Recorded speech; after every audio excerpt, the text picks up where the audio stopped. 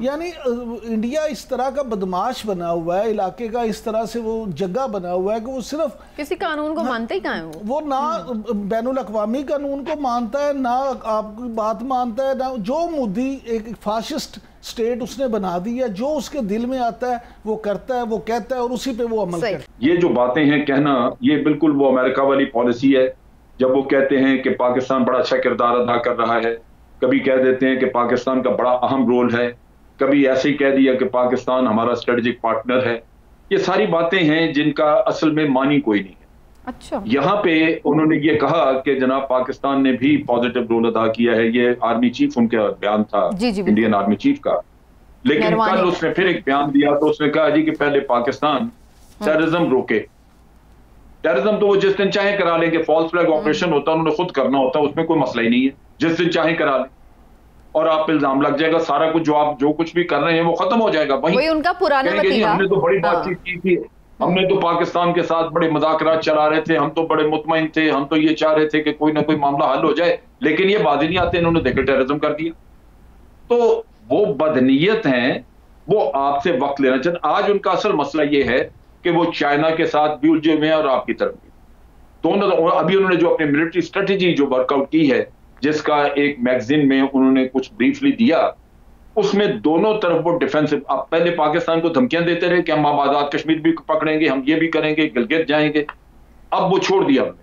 اب وہ بات کر رہے ہیں کہ جی ہم نے چائنا کی طرف بھی بڑی ایک ڈیٹرنٹ رکھ لیا ہے ڈیفینسو اسٹریٹجی میں، اور پاکستان بھی کی طرف بھی ایک پیونیٹیو ڈیٹرنٹ ہم نے رکھا ہے، یعنی دونوں طرف ایک ڈیفینس پہ چلے گئے۔ یہ وہ مشکل ہے جس کی وجہ سے آج وہ آپ کے ساتھ، اس لیے اتنے نرم نرم دکھا رہے ہیں بیان۔ اچھا، لیکن جنرل صاحب پھر کوئی مسئلہ حل کرنے کی نیت نہیں ہے۔ ان کے اسٹریٹجیشن نے کہا ہے کہ بھائی ٹو فرنٹ کی بجائے کم از کم ایک فرنٹ تو ٹھنڈا کرو، اور وہ تمہارے بس میں ہے پاکستان کے ساتھ فرنٹ ٹھنڈا کرنا۔ ان کو بات چیت کا تھوڑا سا چکر دو، وہ چل پڑیں گے۔ یہاں بڑے سارے لوگ ہیں جو خود بخود ان کے پیچھے لگ گئے کہ پتہ نہیں کیا ہونے لگا۔ کیا ہوگا بھائی؟ آپ 72 سال کی تاریخ دیکھیں اور ان کی مشکلات سمجھیں۔ آج جب ان کی گردن پہ پاؤں رکھا ہوا ہے چائنا نے، یہ وقت ہے کہ پاکستان ان کے ساتھ ٹف رویہ اختیار کرے، ان سے اگلوائے کچھ، نہ کہ آپ اپنی کنڈیشن ہی ایک ایک کر کے چھوڑتے جائیں اور توقع کریں کہ اس سے آپ کو کچھ مل جائے گا۔ کچھ نہیں ملے گا۔ دیکھیے بات سیدھی سادی ہے کہ دوسرے ملک جو ہیں وہ 40 پہ اگر نہیں تو 38 پہ ہیں، 37 پہ ہیں، ہمیں 31 پہ کیوں پھنس گئے ہیں؟ ہمارے لوگ ہمیں کیوں نہیں بتاتے ہیں کیا کمی ہے ہمارے میں؟ اور ان کو تو چھوڑیں، وہ تو بتاتے ہیں آپ کو ہر چیز، وہ پوائنٹ آؤٹ کرتے ہیں ہر میٹنگ پہ، مگر ہمارے لوگ کیوں نہیں بتاتے ہیں عوام کو کہ اس میں ہماری کمی ہے؟ آخر جواب تو دیتے ہیں ان کو ڈیورنگ نیگوسیشنز کہ آپ غلط کہہ رہے ہیں، آپ غلط کہہ رہے ہیں، ہمارے پاس یہ ثبوت ہے، یہ ہے، وہ ہے، تو اپنے لوگوں کو پیش کرو اگر آپ سمجھتے ہیں کہ ان کا pressure tactic. Of course pressure tactics ہیں ان کے پاس، مگر ایک چھوٹی سی بات لے لیں، میوچل لیگل اسسٹنس پہ ہم خود مان گئے، وہ خود مان گئے آج کہ ہمارا جو طریقہ ہے، ہمارا جو لیجسلیشن ہے وہ ہے ہی نہیں اس وقت، اس لیے ان کا بہانہ جو ہے، جو بھی ہے وہ صحیح ہے۔ دیکھیے کہنے کی بات یہ ہے کہ ہاں ہمارے پہ پریشر ہے، ہمارے پہ پریشر، گرے لسٹ پہ رہنا پریشر ہے، مگر ہمیں پتا ہے کہ ہم بلیک لسٹ پہ نہیں جائیں گے، ویٹو ہو جائے گا۔ چین ہمارے ساتھ ہیں، 5-6 اور ملک ہمارے ساتھ ہیں، مگر بتاؤ اپنے عوام کو کہ یہ جو 9 پوائنٹس ہیں اس میں کس چیز پہ ہماری کمی ہے اور کیوں ہے، اور کیوں نہیں فکس کرے اس کو۔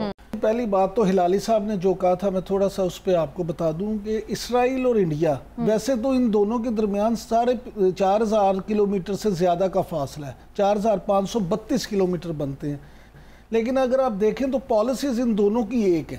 جو اسرائیل فلسطین کے ساتھ کر رہا ہے وہی سلوک انڈیا کشمیریوں کے ساتھ کر رہا ہے۔ اچھا، اور اسرائیل جو ہے انڈین فوجیوں کی ٹریننگ بھی کر رہا ہے۔ پھر دونوں پہ یہ الزام ہے کہ وہ کیمیائی ہتھیار بھی استعمال کر رہے ہیں مظلوموں کے خلاف، ادھر فلسطینیوں کے خلاف، ادھر کشمیریوں کے خلاف۔ تو یہ جو ہلالی صاحب کہہ رہے تھے اس میں کوئی شک نہیں ہے کہ پالیسی نتنیاہو کی اور مودی کی ایک ہے، لیکن اس میں جو آپ پوچھ رہی تھی اس میں آپ یہ سمجھیں کہ انہیں بھی اس بات کا پتہ ہے کہ انہوں نے بھی کوئی وے آؤٹ نکالنا ہے. اس لیے آپ انڈیا نے انہوں نے آپ کو یاد ہوگا امیت شاہ جو انڈیا میں مودی کے بعد سب سے مضبوط سمجھے جاتے ہیں، بلکہ بعض حلقوں کے مطابق تو وہ شاید مودی سے بھی زیادہ مضبوط ہیں. انہوں نے بھارتی پارلیمنٹ میں کھڑے ہو کے یہ کہا تھا کہ وقت آنے پر ہم جو اس کی کشمیر کی ریاستی حیثیت ہے اس کو بحال کر دیں گے. یعنی انہوں نے بھی کوئی پلان بھی اپنا رکھا ہوا ہے کہ اگر ہم پہ یہ زیادہ دباؤ آئے گا، یہ چیزیں ہوں گی تو ہمیں کس طرف جانا ہے. اس وقت اگر ان پہ پریشر ڈال لیتے ہیں، اس وقت اگر ہم اپنے کارڈز اچھی طرح سے پلے کر دیتے ہیں تو یہ وہ وقت ہے. کیونکہ امریکہ بھی افغانستان کی وجہ سے مجبور ہے، وہ بھی چاہتا ہے کہ معاملہ حل ہو. پاکستان سے بالکل بگاڑ بھی نہیں رہا. سن لے، اس لیے نہیں بگاڑ رہا کہ پاکستان یا کشمیریوں کے فائدے کا نہیں معاملہ. امریکہ کے پیٹ میں اس لیے مرور اٹھ رہے ہیں کہ اسے یہ پتا ہے کہ افغانستان میں امن کا راستہ بھی پاکستان سے ہو کے جاتا ہے. وہ اپنے فوجیوں کا اگر انخلاء چاہتا ہے، وہاں پہ اگر بعد میں کوئی اپنے آپریشنز کرنا چاہتا ہے، نگرانی کرنا چاہتا ہے، اس کے لیے بھی اس کو پاکستان کی مدد کی ضرورت ہے. تو یہ سارا کچھ کیسے ہوگا پاکستان کی مدد؟ لیکن میری بات مکمل ہو رہنے دیں. اس میں پاکستان کو یہ ضرور چاہیے انڈیا کو بھی مجبور کرنے کے لیے کہ آپ ان کے ساتھ تجارت جو ہے وہ ضرور کریں. اچھا، اس میں پاکستان کا بھی فائدہ ہے. بغیر کشمیر کا مسئلہ سارٹ آؤٹ ہوئے. کشمیر کا مسئلہ دنیا میں جہاں مسئلے ہوتے ہیں اس میں تجارت جو ہے نا، business is business and politics is politics. آپ ایک چیز کو سمجھیں، اگر آپ انڈیا کے ساتھ اتنی تجارت کرتے ہیں، اس طرح سے جنریٹ کر لیتے ہیں کہ اس کو بھی آپ ایک دنیا تاجر تو امن چاہتا ہے نا، پھر وہ کیسے اپنے سٹیکس لگا دے جبکہ آگے پتہ بھی نہیں ہوتا کہ سچویشن کیسے ایک دم خراب ہو جائے، سب کچھ بند ہو جاتا ہے. انڈیا بڑی مارکیٹ ہے، پاکستان میں اس کو فائدہ ہے، پاکستان کے لیے وہاں مال بھیجنے میں فائدہ. وہ باتیں صحیح ہیں، لیکن میں تو یہ بات کروں کہ تاجر تو پہلے یہ دیکھے گا نا کہ وہاں پہ اس کے سٹیکس ہوتے ہیں. ٹیبل پہ تو بیٹھے ہوئے ہیں نا، یہ انٹیلیجنس ٹاکس اور کانٹیکٹس تو ہو رہے ہیں. خود مانا ہے انہوں نے کہ یہ ہو رہے ہیں. نیشنل سیکیورٹی ایڈوائزرز بات کر رہے ہیں اور کوئی ملٹری آفیشلز بھی جو ہیں وہ بات کر رہے ہیں. تو یہ بات نہیں ہے. میں صرف ہمارے پرائم منسٹر صاحب کے بارے ایک تھوڑا سا ان کو اگر میں دے سکوں تھوڑا سا مشورہ دیتا ہوں کہ پہلے تو انہوں نے کہا کہ انڈیا کو ریورس کرے اپنا سٹانس. اس وقت وہ کہہ رہے ہیں آپ ہمیں ایک روڈ میپ دیں کہ یہ کیسے آپ کریں گے. اس کے مطلب ہے کچھ ایسی چیز دیں جس میں ریورس تو نہیں ہوگا فوراً، مگر وہ امید ہوگی ریورسل کی، جس پہ بات شروع ہوگی. بھائی یہ کیا ضرورت ہے آپ کو اس قسم کے کنسیشنز دینے کے لیے؟ کیا آپ دیکھ رہے ہیں ادھر کچھ لچک ہے؟ کوئی ضروری ہے ایسے کنسیشنز؟ بالکل ضروری نہیں ہے. بلکہ میں تو سمجھتا ہوں پرائم منسٹر صاحب کو 2-3 اور شرطیں لگانا چاہیے. پہلے تو وہ یہ لگانا چاہیے کہ پولیٹیکل پرزنرز کو آپ چھوڑو. ہم تو بات ہی نہیں کر سکتے ہیں آپ کے ساتھ جب تک آپ ایسے لوگوں کو قید رکھتے ہیں جو بے گناہ ہے بالکل. اور دوسری بات یہ ہے آپ کے جو ریپریسو لاز ہیں جو لوگوں کو مہینوں 6 مہینے تک نہ انٹرنیٹ نہ کچھ یہ ہو رہا ہے وہ ریسٹور کرے. اور تیسری بات امریکہ جو ان کا وہ ہندوستان کا اتنا یار ہے ان کو کہیں کہ بچوں تم بھی تو آؤ بیچ میں، تم بھی تو ان پہ کچھ پریشر ڈالو. یہ پیس کہنا کافی نہیں ہے اگر you don't want to play a role. تو یہ چیزیں ہیں جو میرے خیال میں پرائم منسٹر صاحب کو کرنا چاہیے اور ان کو ہر صورت میں کسی طریقے سے کوئی لچک اس پوزیشن میں نہیں دکھانا چاہیے. اس لیے اس پوزیشن میں کوئی لچک ہے ہی نہیں. جنرل صاحب گزارش غربت بھارت نے ختم کرنی ہے. جنرل صاحب گزارش یہ ہے کہ کبھی بھی پہلی بات تو یہ کبھی بھی کوئی ملک دوسرے کی غربت ختم ہی نہیں کرتا. یہ کیپٹلزم کا دور ہے. یہ رفائی دور تو اب رہا نہیں کہ آپ نے اپنے فائدے کے لیے نہیں دوسرے کے فائدے کے لیے کام. پہلی بات تو یہ. دوسری انڈیا بھی کیوں صرف ہمارے فائدے کے لیے کرے گا؟ بات یہ نہیں ہے. بات یہ ہے کہ جو بات آپ نے کی نا کہ کپڑوں جلا دیے، دکانوں کو کہا کہ ہم گولی مار دیں گے. ایشو یہ ہے کہ وہ پورا انڈیا آپ سے اس طرح سے نفرت نہیں کرتا جس طرح سے پورا پاکستان یہ نہیں چاہتا کہ ہر وقت جنگ لگی رہے. پاکستان میں بھی بہت سارے لوگ ہیں، اکثریت یہ ہے جو امن چاہتے ہیں. اصل چیز یہ ہے انڈیا میں بھی پوری عوام آپ کے خلاف نہیں ہے. مودی نے جو ایک ماحول بنا دیا ہے اور جو RSS ہے یا اس طرح کے جو ان کے ادارے ہیں وہ یہ چاہتے ہیں کہ ہر وقت جنگ کا ماحول